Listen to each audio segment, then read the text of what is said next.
আশ্বিনের শারদ প্রাতে জেগে ওঠা বাঙালির আবেগকে জাগ্রত করে কাশফুল। ঢাকের আওয়াজে প্রফুল্লিত হয়ে ওঠে মন, বয়ে আসে এক আনন্দ বার্তা। আর মাত্র হাতে গোনা কয়েকদিন পরেই বাঙালির শ্রেষ্ঠ উৎসব দুর্গাপুজো পালিত হবে সাড়ম্বরে। বছরে 365 দিন প্রত্যেক বাঙালি অপেক্ষা করে থাকে বছরের এই 5টি দিনের জন্য। আর বাঙালির দুর্গোৎসবে এবছরের শ্রেষ্ঠ দুর্গা প্রতিমা হতে চলেছে রানাঘাটের কামালপুরে। 125 ফুটের দুর্গা প্রতিমা বানিয়ে তারা গিনেস বুক অফ ওয়ার্ল্ড রেকর্ডে নাম করেছে। চলো তাহলে দেখে নেওয়া যাক পৃথিবীর সেই সর্ববৃহত্তম দুর্গা প্রতিমা। বাঙালি মানেই কিন্তু 12 মাসে 13 পার্বণ। বাঙালির প্রত্যেক মাসেই কোনো না কোনো উৎসব লেগেই থাকে। আর সেই উৎসবগুলির মধ্যে সবথেকে বড় উৎসব হচ্ছে আমাদের দুর্গাপুজো। এই দুর্গাপুজো মানে বাঙালির গর্ব। তো এমন একটা দুর্গাপুজোর কথা আজকে বলতে চলেছি যেটা পৃথিবীর মধ্যে সবথেকে বৃহত্তম দুর্গাপুজো। আর এই দুর্গা প্রতিমাটা যে তৈরি হচ্ছে সেটা 125 ফুটের দুর্গা প্রতিমা। এটা তৈরি হচ্ছে রানাঘাটের কামালপুরে। তো সেই দুর্গা প্রতিমাই দেখাতে নিয়ে এসেছি আজকে তোমাদেরকে। চলো ভিডিওটা দেখতে থাকো, আশা করি তোমাদের খুব ভালো লাগবে। দেখো একেবারে ঢোকার মুহূর্তে কিন্তু এই মায়ের পা দেখতে পাচ্ছি। দেখো কত বড় মায়ের পা। এই দেখো আমি দাঁড়িয়ে রয়েছি একদম আমার প্রায় সমান সমান, এত বড় মায়ের পা দেখো। আর এগুলো বৃষ্টির জলে এই বিচুলিগুলো বেরিয়ে গেছে। দেখো দুর্গা মায়ের যে মুখমণ্ডলী, যে মাথাটা, সেটা কত বড় দেখো। সবার প্রথমে মাটি দিয়ে একটা স্ট্রাকচার তারা তৈরি করে নিয়েছে, আর তার উপরে এই যে ফাইবার, এই ফাইবারের ডাইস করে করে তারপরে জুড়ে একটা বড় প্রতিমা তারা তৈরি করছে। দেখো সব এখনও ফাইবারের কাজ চলছে। দেখো কতটা বড়, এই পাশ থেকে শুরু করে একদম ওই শেষ মাথা পর্যন্ত দেখতে পাচ্ছ মায়ের পা দেখা যাচ্ছে। এত বড় দুর্গা প্রতিমাটা তৈরি হচ্ছে। দেখো অলরেডি কাজ কিছু কিছু কমপ্লিট হয়েছে। এই যে দেখতে পাচ্ছ যে ফাইবারগুলো তারা কেটে কেটে তৈরি করেছে জুড়ে জুড়ে। এই আপাতত এই পায়ের যে অংশটুকু আছে মায়ের, সেইটুকু আপাতত তৈরি তারা করেছে। আর এখানেও কিছু অংশ রয়েছে যেগুলো কমপ্লিট রয়েছে, আর এখানেও কিছু কমপ্লিট করে তারা রোদ্দুরে শুকাতে দিয়েছে। এই যে সব ফাইবার, কিন্তু এগুলো সব কমপ্লিট হয়ে গেছে। এইগুলো এই যে খণ্ড খণ্ড অংশগুলো, এইগুলোকে জুড়ে তারপরে বড় প্রতিমা তারা তৈরি করবে।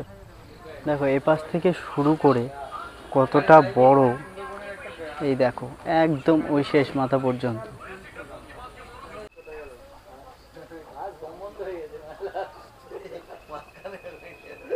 দেখো এই যে অংশটা দেখছো, এটা কিন্তু মায়ের হাত দেখো। আর এই যে ফাইবার কাস্টিংয়ের কাজ চলছে এখনো। দেখো এই যে ম্যাটেরিয়ালগুলো রয়েছে, এই যে বস্তায়, তারপরে এই যে ড্রামে, এগুলো দিয়ে কিন্তু এই মায়ের ফাইবার কাস্টিংয়ের কাজগুলো চলছে। এই দেখো সব ড্রামে।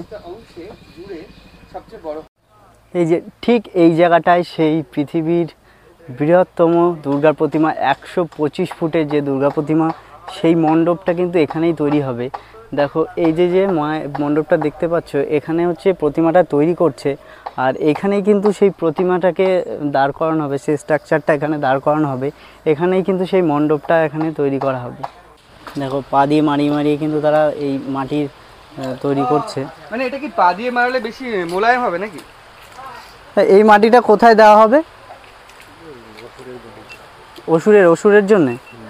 আচ্ছা আচ্ছা, অসুরের স্ট্রাকচার তৈরি করার জন্য এই মাটিটা তৈরি করা হচ্ছে।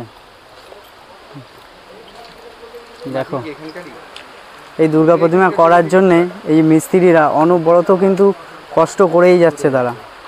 তা তোমরা কতক্ষণ কাজ করো এখানে, মানে সারাদিন রাত? না 12টা, রাত 12 ঘন্টা। সরি 12 ঘন্টা। হ্যাঁ। দেখো এত সুন্দর আমাদের দুর্গা প্রতিমা প্রেজেন্টেশন করার জন্যে তারা কিন্তু অনবরত কষ্ট করেই চলেছে। তারা 12 ঘন্টা এখানে কাজ করে। এই 125 ফুটের দুর্গা প্রতিমা করার জন্যে তারা কিন্তু গিনেস বুক ওয়ার্ল্ড রেকর্ডে নাম লিখিয়েছে।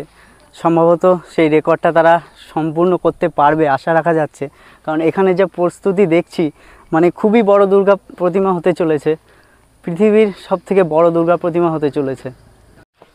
দেখো ফাইবারের কাজ কমপ্লিট হয়ে যাওয়ার পরে সাইডের যে বাড়তি অংশগুলো সেগুলো এইভাবে ছুরি দিয়ে কেটে ফেলা হয়।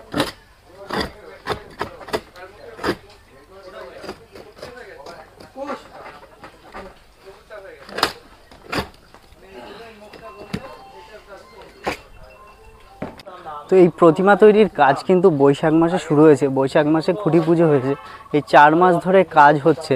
এখনও কিন্তু মিস্ত্রিরা অনবরত কাজ করেই চলেছে। দেখো এই ফাইবার কাস্টিংগুলো এইভাবে জোড়া লাগাচ্ছে। এই যে দুটো আলাদা আলাদাভাবে কমপ্লিট করেছে, করার পরে এই দুটোকে কিন্তু জোড়া লাগাচ্ছে। দেখো কিভাবে।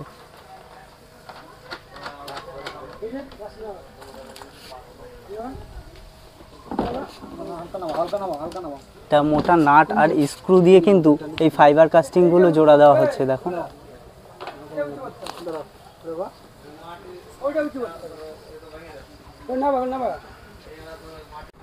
এই যে এত বড় প্রতিমাটা তৈরি হচ্ছে, এর পিছনে কিন্তু কোনো বাঁশের স্ট্রাকচার দেওয়া হবে না, পুরোপুরি কিন্তু আয়রন মানে লোহার স্ট্রাকচার দিয়ে তৈরি করা হবে, লোহার পাইপ দিয়ে। দেখো এই যে স্ট্রাকচার দেখছো এটা তো মোটামুটি করা, এছাড়াও প্রচুর পরিমাণে লোহা দিয়ে আর বা লোহার পাইপ দিয়ে এই স্ট্রাকচারটা করা হবে।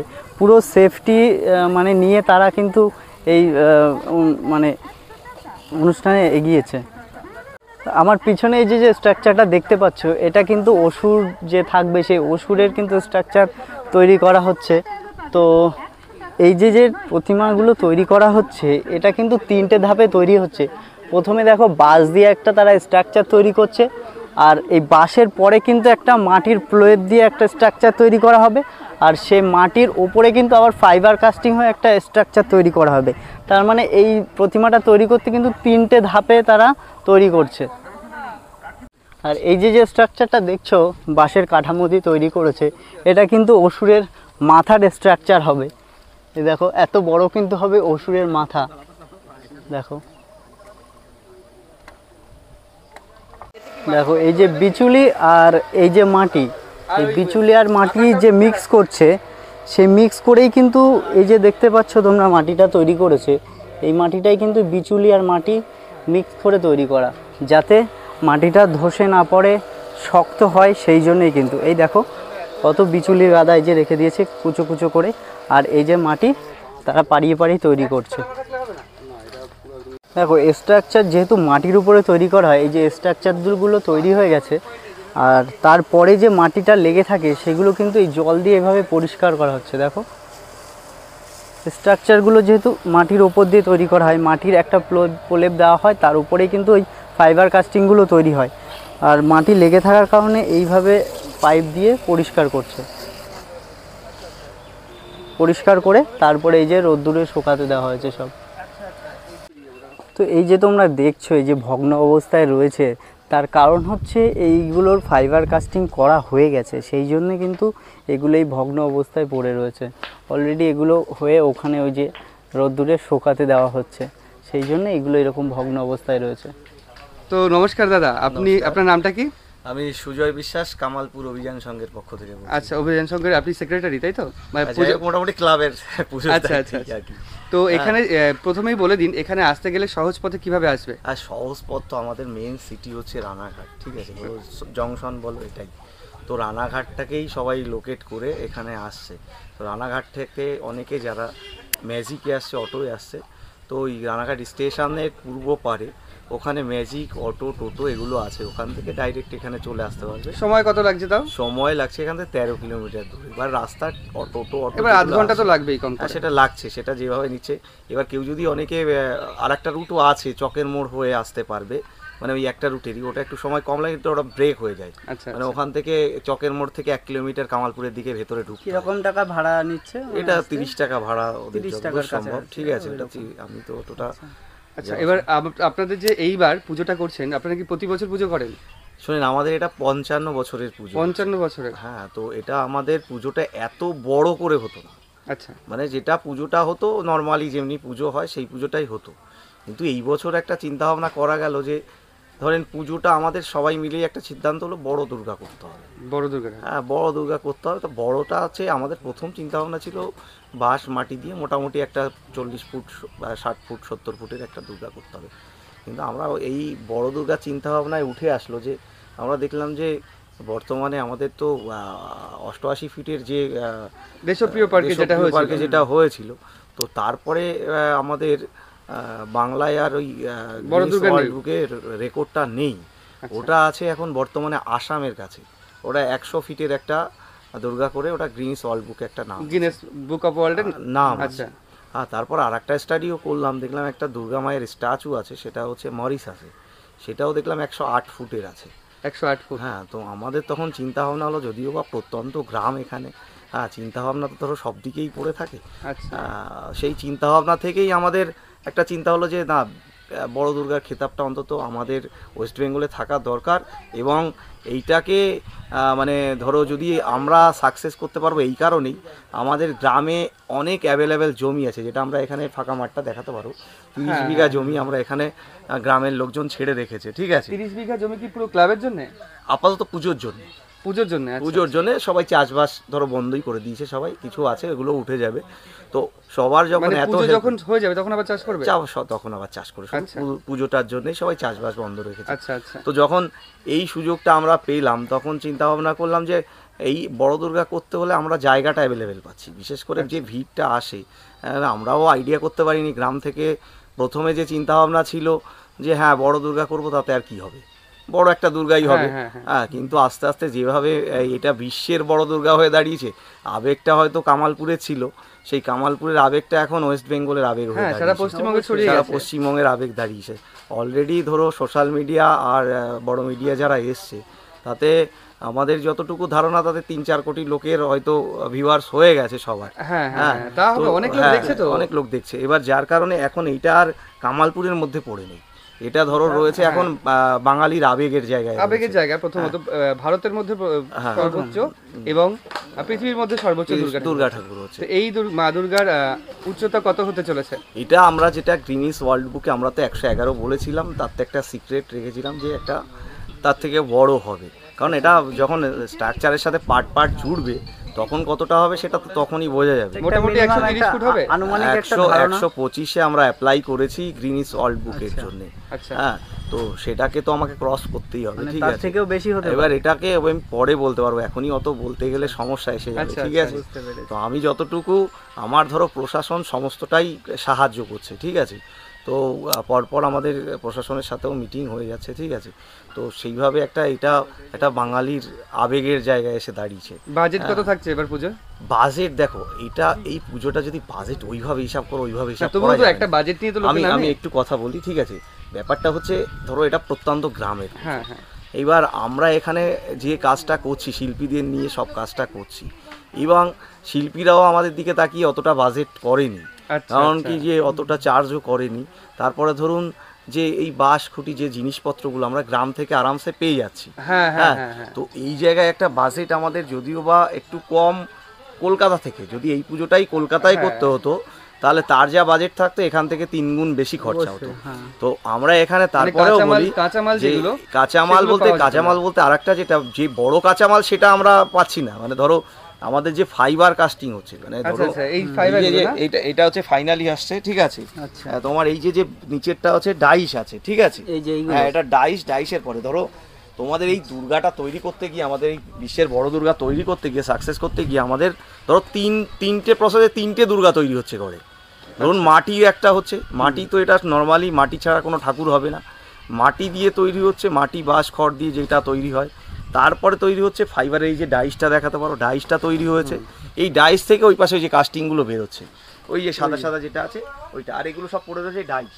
এগুলো সবই ডাইস? এগুলো ডাইস নিচেই পড়ে রয়েছে, এগুলো আচ্ছা, এত বড় দুর্গা ঠাকুর তো আগে হয়নি, না বিশ্বে এটাই প্রথম। বিশ্বে প্রথম। সেক্ষেত্রে এই যে ডাইসগুলো তো নতুন করে তৈরি করতে হয়েছে। টোটালটাই তো মাটি দিয়ে করলে সেটাকে ছাপ নিতে গেলে ডাইসটা করতেই হবে, তো আমাকে 3টে দুর্গা বানাতে হচ্ছে, মানে যদি ডাইসটা কিসের তৈরি? সব ফাইবারের। ডাইসটাও ফাইবারের মানে পুরোপুরি, যেহেতু এটা প্রথম সেহেতু ডাইস দিয়ে পুরোপুরিটা নতুন করে করতে হচ্ছে। নতুন এটা না হলে গ্রিনিস ওয়ার্ল্ড বুকেও আমরা অ্যাপ্লাই করেছি। হ্যাঁ। যে মেন তো ধরো মাটি ছাড়া কোনো অপশন নেই ঠাকুর তৈরির। হ্যাঁ। তারপরে সেটাকে আমি ছাপ তুলে আর একটা কিছু দিয়ে ছাপে করতে পারবো, কিন্তু মাটি তো করতেই হবে, মাটির পরে ডাইসের একটা ঠাকুর হচ্ছে, আবার ধরো ফাইবারের আরেকটা ঠাকুর হচ্ছে, তার সাথে আবার লোহার স্ট্রাকচার হচ্ছে।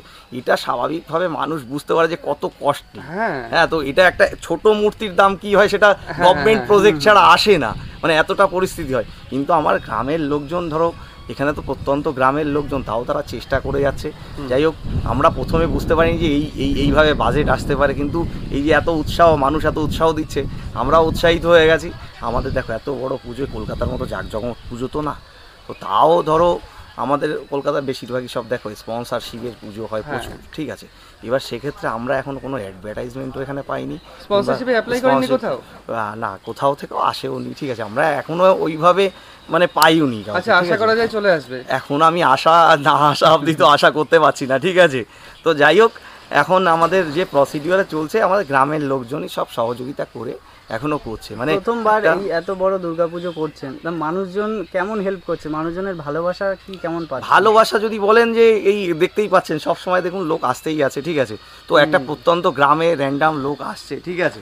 তো এটাই হচ্ছে আমাদের পাওনা, যে অন্তত এই গ্রামগুলো যদি একটু সচেতন হয়, দেখো তাহলে অনেকটাই, পুজো তো সবার, আনন্দটা সবার।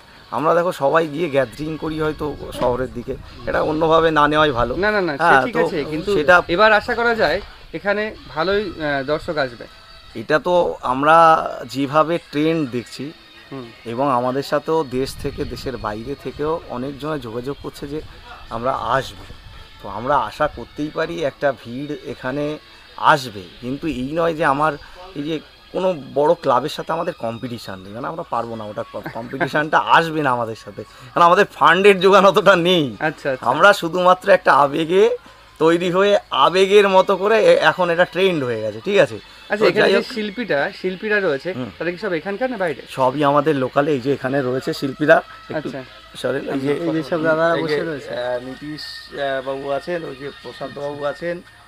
আচ্ছা, আমি কথা বলে নিচ্ছি একটু, হ্যাঁ কথা বলে নিন। যাই হোক, পুজোটা যেটা হবে এখানে একটা ভিড় হবে, কারণ আমরাও এটা জানি যেহেতু। আর আমাদের উদ্বোধনটা একটু ইচ্ছা আছে যে আমাদের যিনি প্রশাসনিক প্রধান আছে তিনি করবেন, সেইভাবেই আমাদের একটা চিন্তাভাবনা রয়েছে। সেই অনুযায়ী যে টাইমটা পাবো বলবো, কারণ এটা বিশ্বের বড় দুর্গা হচ্ছে।